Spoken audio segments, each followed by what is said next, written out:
We're on the edge of a global catastrophic disaster. Human conflict, nuclear bombs, natural disasters, chemical and biological warfare. Without warning, the world as we know it can come to an end. 6 days ago, these volunteers entered a 10-week experiment designed to see if they can survive and rebuild after a simulated global disaster.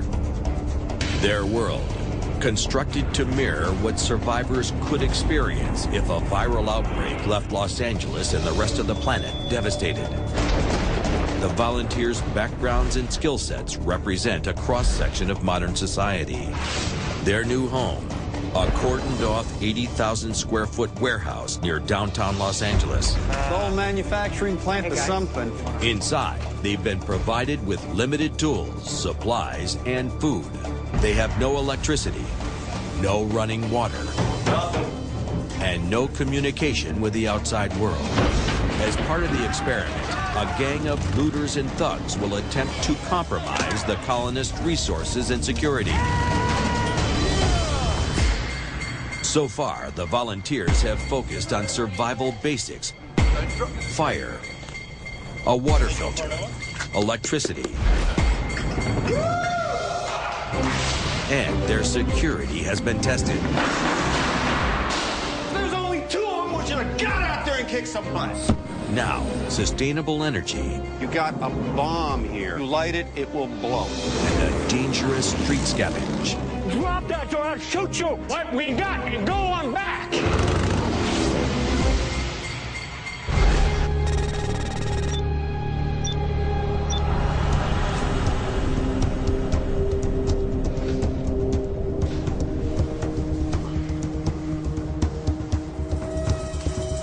When a person is forced to be in a place of seclusion and forced to be away from things that are familiar, it creates a sense of anxiety and internal unrest.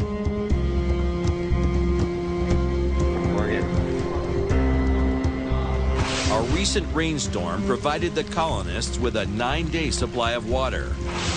Now it's time to look beyond the basic necessities and think about how to make the colony livable. We have to survive. This is where we live now.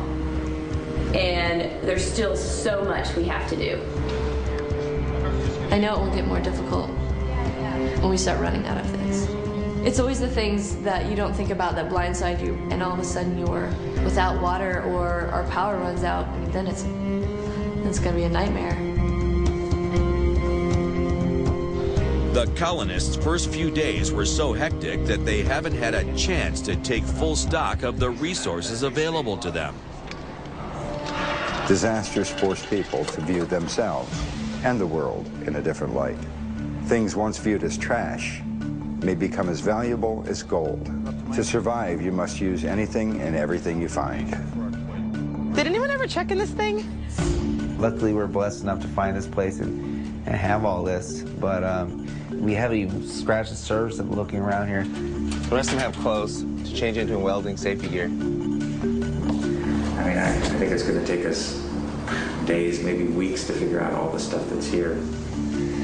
John C. discovers a crate in the side room. So I saw him back over here.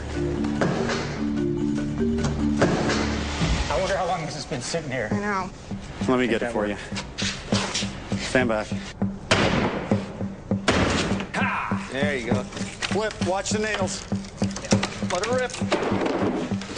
Watch the nails. Circular saw. Oh, God. That's a new one. That's going to be great. Drill master, electric reciprocating jigsaw. Okay. There were a couple of crates in there that had some great rechargeable power tools, which would be helpful for doing woodworking. The power tools will dramatically expand what the colonists can accomplish. But they're worthless until they're charged. Let's go ahead and swap this one out. Joey charges the batteries for the drill and the Sawzall with the colony's power supply, an array of 20 car batteries daisy-chained together. But charging the tools is a huge drain on the already depleted battery bank. Machinist John V. estimates the colonists only have 4 days of electricity left. Once the batteries die, the colonists will have no lights, no power tools, nothing. If those batteries get drained too quickly, the voltage drops too low, we actually have a big battery bank of junk, and we're basically screwed. Finding a way to recharge the battery bank takes precedent over every other project. The batteries are getting really low, Mike. I think we got to come some sort of generation. I'm thinking about an idea to run a small engine and run an alternator. A simple generator can be made from a small engine, a pulley, and a car alternator. To create electricity, the engine's drive shaft must turn the pulley, and the pulley must spin the alternator. Just like in a car, the alternator is designed to convert mechanical energy generated by the spinning pulley directly into electrical energy, which is exactly what the colonists need to charge their batteries. Michael begins the search for an engine to be the foundation of the generator. Well, I would rather have the smallest displacement combustion engine because all we're going to do is spin an alternator. This is an alternator. It doesn't take much to spin. Okay, maybe not. The lawnmower doesn't cut it. Michael tries to get the engine of an old pressure washer running. Let's give it a shot and see. Come on. Come on. Whoa, guys. Come on.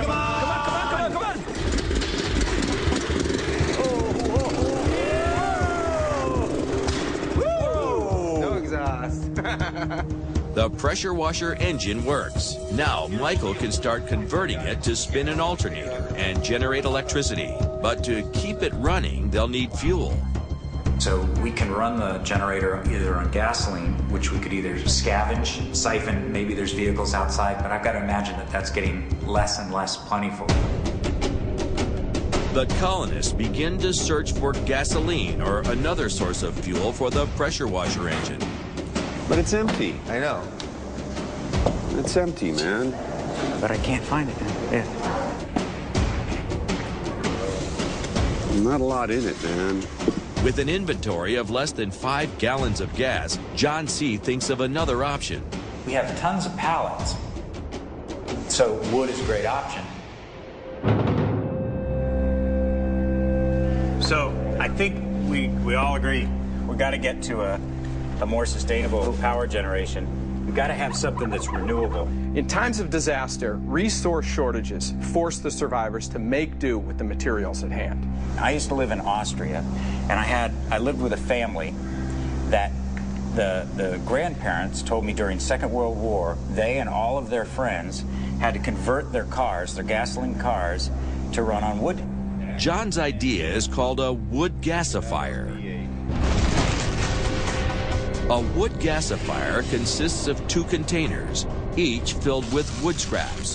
The wood in the first container is used to build a fire. The fire heats the wood in the second container, releasing a flammable vapor made of hydrogen, carbon monoxide, and methane, known as wood gas. The wood gas is then piped into the pressure washer engine that will be outfitted with an alternator. The engine will run off the wood gas, just like gasoline. I mean, the gasifier is a simple technology that's difficult to control. We figure out a system like this for filling it, closing it, building a fire under it.